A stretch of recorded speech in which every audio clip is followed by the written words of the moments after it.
ए गर्दिश अय्याम, ए दास्तान गो वक्त। तेरी किताब का हर वर्क एक नई हिकायत सुनाता है। एक सच जो तूने हर दौर में दोहराया है वो यही है कि तख्तो ताज को दवाम नहीं। ये शान व शौकत, ये आलीशान महलात, ये जगमगाती गुजरगाहें और शहंशाहों के जाहो जलाल सब एक रोज खाक की चादर ओढ़ लेते हैं। फिर जो बाकी रह जाता है वो फकत किस्से हैं, कहानियां हैं, जो किताबों के सीनों में दफन हैं या नस्लों के हाफिजे में जिंदा। इसी सहीफा तारीख का एक बाब सिंध की सरजमीन है, वो सरजमीन जिसकी खाक ने फातिहीन के घोड़ों की टापें भी सुनी हैं और शिकस्त खुर्दा लश्करों के नौहे भी। आज भी इस धरती के सीने पर कई किले और आसार गवाह बनकर खड़े हैं जो हमें उरूज और जवाल की अनकही दास्तानें सुनाते हैं। मेरा आज का सफ़र इसी गुमगश्ता अजमत की तलाश है। मैं अरोड़ की उस नगरी की जानिब रवां दवां हूँ जो कभी सिंध का तख्तगाह थी, जहाँ से राजाओं और महाराजाओं के फरमान जारी होते थे। आज वो नगरी अपना तमाम उरूज गंवा बैठी है। आइए तारीख के औराक पलट कर देखते हैं कि अरोड़ ने क्या खोया और क्या पाया। यह है अरोड़, रोहड़ी की जदीद आबादी से चंद मील दूर एक पहाड़ी पर सदियों का गुबार ओढ़े खामोश खड़ा है। ये वो मकाम है जहाँ कभी चंद्रवंशी राजाओं का सिक्का चलता था, जहाँ राय घराने ने तकरीबन 2 सदियों तक हुकूमत के चिराग रोशन रखे। ये वो शहर था जिसकी शान और शौकत के अफसाने सिकंदर के लश्कर तक भी पहुंचे थे। ये महज एक दारुसल्तनत ही न था, बल्कि एक अजीम बंदरगाह भी था जिसे एक मजबूत हिसार ने अपनी पनाहों में ले रखा था। मगर वक्त का दरिया हमेशा एक जैसा नहीं बहता। 4वीं सदी में जब हाकड़ो दरिया ने अपना रुख फेरा तो अरोड़ की शहरग जैसे खुश्क होने लगी। शहर की तिजारत और खुशहाली पर पहली कारी ज़र्ब लगी। किताबों के औराक पलटे तो अयां होता है कि ये शहर महज पत्थरों का मजमुआ न था, बल्कि एक जीता जागता शाहकार था। चचनामा गवाही देता है कि यहाँ शाहाना महलात, बुलंदो बाला सुतून, लहलहाते बाग और शफ़ाफ नहरें थीं। ये शहर दरियाए मेहरान के किनारे आबाद एक ख्वाब था। तुहफ़त उल किराम एक और पर्दा उठाता है कि कैसे राजा सहासी की मलिका सोना देवी की जुल्फों का असीर होकर चच नामी एक ब्राह्मण ने पहले वजारत हासिल की और फिर अपने राजा का चराग गुल करके अरोड़ के तख्त पर विराजमान हो गया। ये 622 ईस्वी का ज़माना था, एक ऐसा मोड़ जिसने सिंध की तारीख का धारा बदल दिया और फिर तारीख ने वर्क पलटा। इस सल्तनत का आखिरी पासबान राजा दाहिर उसी ब्राह्मण खानदान का चश्मो चिराग था। वो राजा चच का सबसे छोटा बेटा जो अपने चचा के बाद तख्त नशीन हुआ।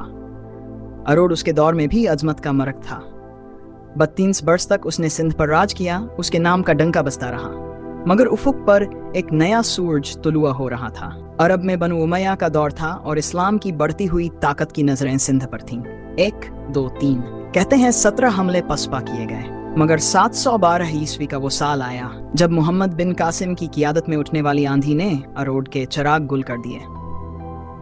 राजा दाहिर ने अपनी धरती के लिए जंग लड़ी, मगर इक्तेदार और जिंदगी दोनों से हाथ धो बैठा। इस शिकस्त के बाद अरोड़ पर वो कयामत टूटी कि इसके बासियों ने यहाँ से हिजरत करने में ही आफियत जानी। जो बचा खुचा शहर था उसे एक जलजले ने जमीन बोस कर दिया। अरोड़ के वो मकीन जो अरोड़वंशी कहलाते थे, कश्तियों पर सवार होकर पंजाब, राजपूताना और हिंदुस्तान के दीगर इलाकों में बिखर गए।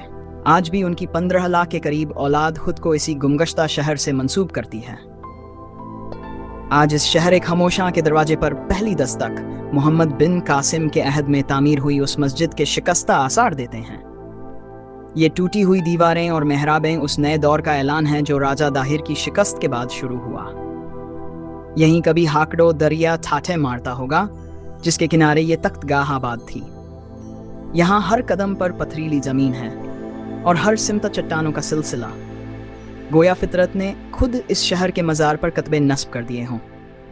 इन चट्टानों को मकामी लोग शाहजून टकरियों कहते हैं। सफ़र हमें इस अजीबो गरीब चट्टान तक ले आया है जिसे कान कहा जाता है। देखिए तो यूं लगता है जैसे किसी संगतराश ने इसे 4 हिस्सों में तराशा हो, मगर यह फितरत का एक मौजज़ा है। इससे जुड़ी रिवायतें आज भी यहाँ के लोगों के लबों पर जिंदा हैं। इसके ऊपर एक मज़ार के आसार है जो इस मकाम के तकद्दुस की गवाही देते हैं। माहिरीन आसार कदीमा ने जब इस सरजमीन के सीने को कुरेदा तो यहाँ से 7वीं और 8वीं सदी की मनकशंटें मिली। वो नकूश जो गवाही देते हैं कि अरबों की आमद से कबल यहाँ हिंदू तहजीब अपने उरूज पर थी। ये खंडरात महज पत्थर नहीं, बल्कि अपने दौर की बका की जंग की एक ऐसी दस्तावेज हैं जिसे हर कोई नहीं पढ़ सकता। आज अरोड़ की फजाओं में न राजा दाहिर का जाहो जलाल है, न अरब फातिहीन के नारे हैं, तो बस टूटे हुए महल, बिखरी हुई इंटें और एक लाजवाल खामोशी जो हर आने वाले से एक ही सवाल करती है, क्या हासिल हुआ?